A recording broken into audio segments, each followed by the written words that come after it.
So, good evening, everybody. I just thought I'd make a very quick video, partly because I'm at a bit of a loose end of what to do on my evening, and partly because I'm slowly trying to get back into my drone flying. So I thought I'd make a quick video showing you the drone I'm using at the moment. This is a Syma X5SC. I think it's pronounced Syma anyway. Maybe Syma. It doesn't really matter, I suppose, on that.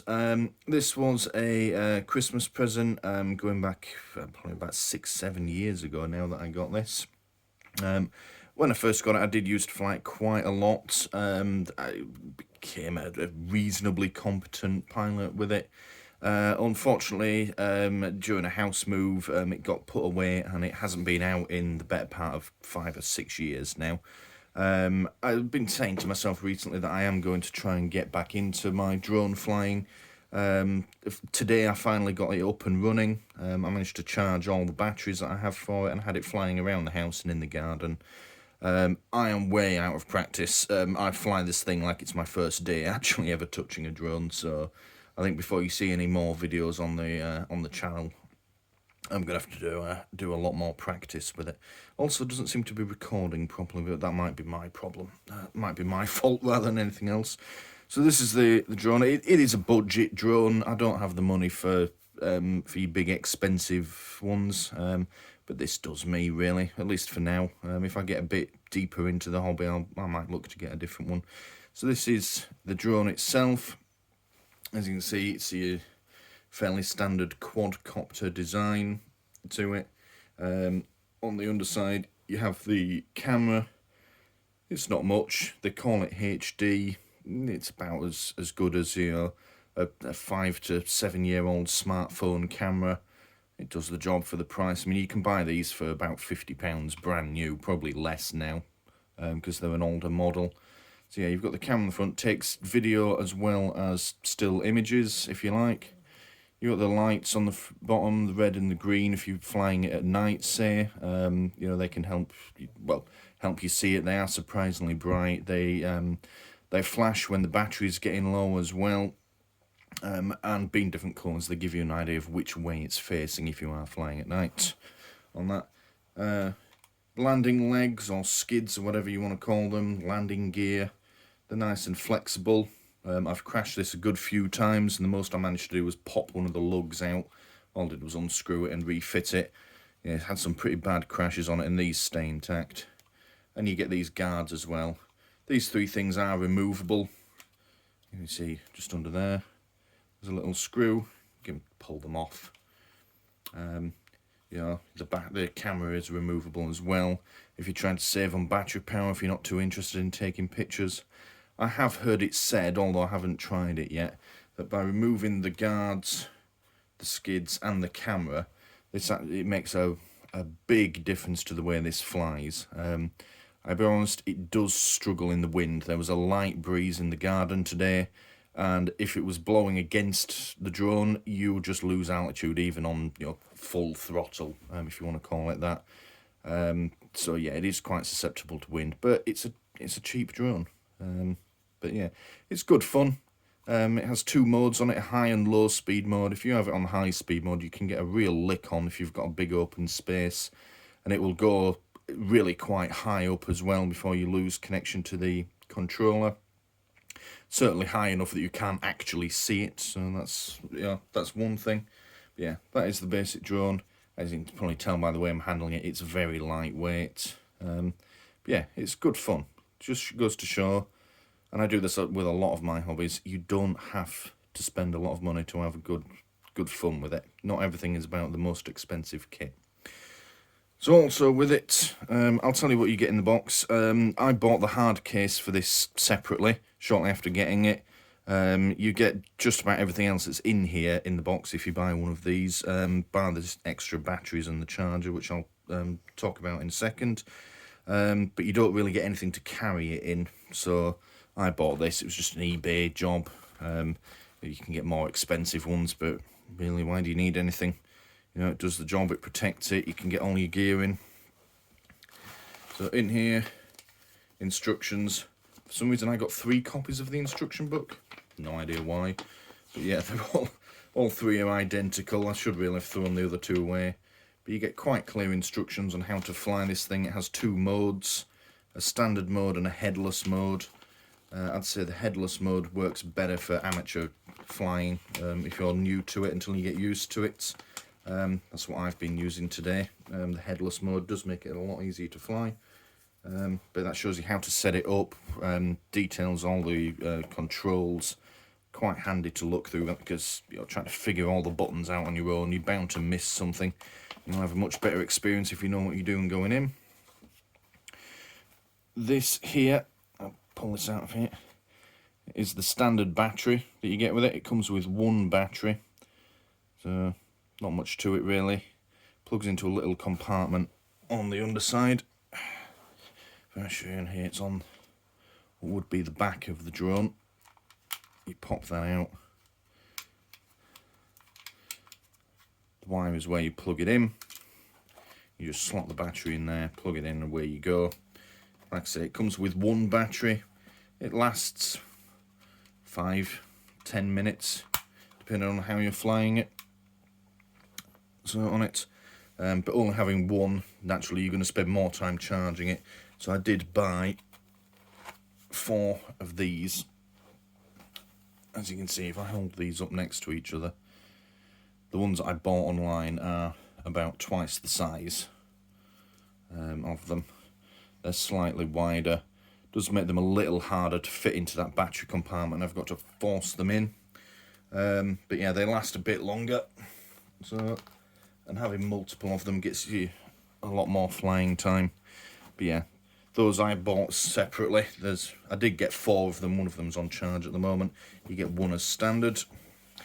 You get a screwdriver, which you need for opening the battery compartment on the back of the controller.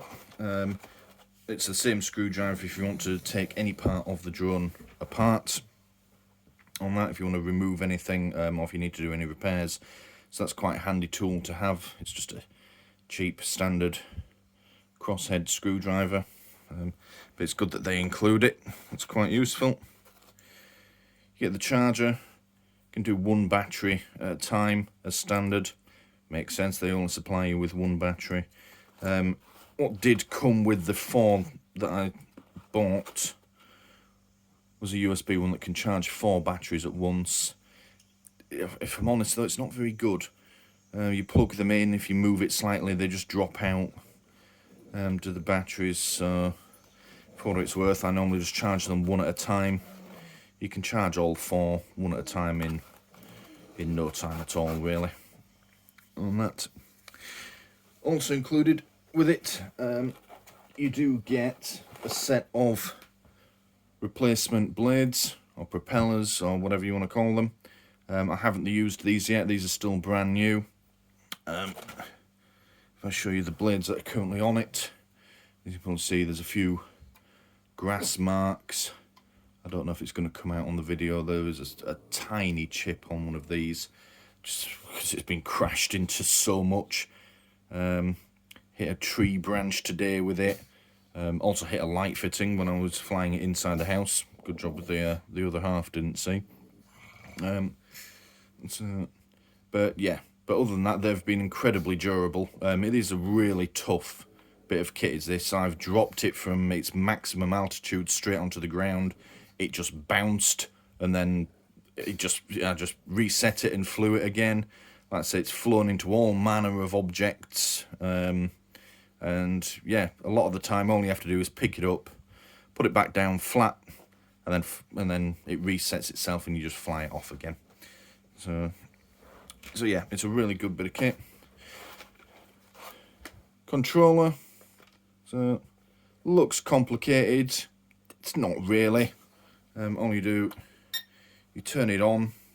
If the quadcopter was on, it would be looking to connect. To connect it, you push the throttle all the way to the top, all the way down. You can see the light goes solid, and if it was turned on, it would be flying now.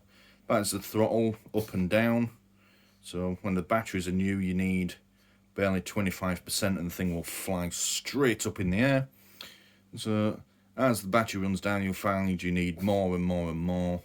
One thing I have found with it is when the battery's really starting to die on it, you give it full power and it will just slowly bring itself down to earth. The quadcopter does know when the battery's running flat. One thing that it will do when they get too flat, once you've turned them off, stop them by dialing it all the way back down, they won't start again until you replace the battery. So it's quite handy, you know, it will bring itself down nice and gently as the battery fails, even on full throttle, and then once you stop it, it won't go up again. It's a nice little feature. So yeah, that does that. You can also move this side to side, this one. What that will do is cause the quadcopter to rotate like that as you do it. It's quite finicky, I've found. This is one of the things that needs some skill with it. I don't know if you can see on the control. It's telling me what I'm doing on the display, but getting it to rotate without adjusting the throttle takes a lot of practice, and you don't need much up and down to adjust for it to start moving up and down either. The right hand one's a bit different. This one literally only does direction, left, right, forward, back. That means it won't rotate, it will move that way, and depending on what mode it's in, that will either be, if it's in normal mode, it will move forward, because it will have a, you know, a tail on it, you know, a front and a back and a left and a right. If it's in headless mode, it's forward and back relative to your position. So if it goes out that way, you rotate it and then you press forward, it will keep going that way. That's what the headless mode does. It's a lot easier to fly because you're moving this relative to yourself rather than relative to the quadcopter. These two dials here are for the trim. So if you find it's moving to the left or the right without any input, you can use these to trim it, you know, left or right, to try and keep it steady rather than having to hold this on ever so slightly just to keep it steady. This one controls the camera, up for photo, down to stop and start the video. So this one controls the modes. If you tap it, it will go from high speed to low speed.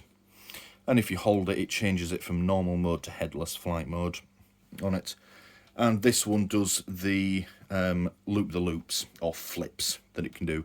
You hold it down and then move this left or right, and the quadcopter will do a full 360 flip in the air, which is quite a cool little trick for it to do. So that's the controller. There are videos online where people mod this. They get a Wi-Fi router antenna, put it in this, so it can double the range. If you fancy doing it, there's plenty of videos out there. I've thought about doing it, but I'm probably not gonna.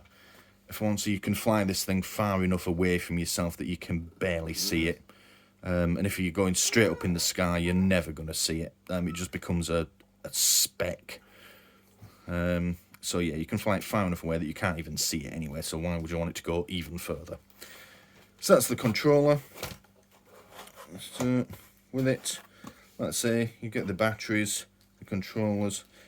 I really like flying this. It's a lot of fun. I don't know why I left it in the locked away in the cupboard for 5 years. So well, I can think of some of the reasons, but I won't go into them on this video. But yeah, I'm trying to get back into a lot of my hobbies, and one of them is flying my drone. I've already uploaded 2 videos. They're quite old ones from when I was still learning to fly this. I did try and record some videos today, but for some reason when I plugged the memory card into my computer, it said the memory card was full, but there were no files, and there didn't seem to be any way to retrieve them. Clearly something had gone badly wrong with it, but I'll look into that. So I don't think there's anything wrong with the actual drone. I think it was probably me just doing something wrong with the way I was recording it. So last one with the camera, it's quite simple. As you see, it plugs into the drone. That's how it gets its power. You've got the on-off switch there. There's no battery in it at the moment, obviously. The camera is removable. You can press the tab down, it slides off, and then you just unplug it. I'll leave it attached for now. And the memory card is removable. You can see in there, it does come with a 4GB SD card that slots into the back. So if you've got spares, you should be able to record as much footage as you like. or you can put a bigger one in. It didn't state a limit in the instructions to the limit of the size of the card. So yeah, that's it. So I apologise if I've bored you on it, but like I said, I was a bit of a loose end of what to do this evening, so I thought I'd make a quick video showing off my drone. These little pockets here don't really have anything in. Apart from that, that's one other thing. It's just a USB adapter for the SD card, so you can plug it into your laptop. That comes with the package. Like I say, everything that you see here, apart from the hard case and the spare batteries and the charger, everything else comes in the box. They're the only two accessories I've had to buy for this, case and some spare batteries. But yeah, I think it's great. One thing that I do throughout my hobbies is I love budget equipment. I have an aversion to hobbies that you have to spend ridiculous amounts of money to get into. I just think it's unnecessary. The same goes for like my shooting hobby, which I've made a few videos about as well. Lots of people spend thousands of pounds on it. It's just unnecessary. You know, you're making it elitist, and it doesn't have to be. And I feel really quite strongly about that. So that's it. I'm going to close that up for now. So hopefully sometime soon I'll be able to get some half decent videos to put on the channel. But for now it can go away. And the dogs are looking at me like they want some attention as well. Okay, so that's it. Goodbye.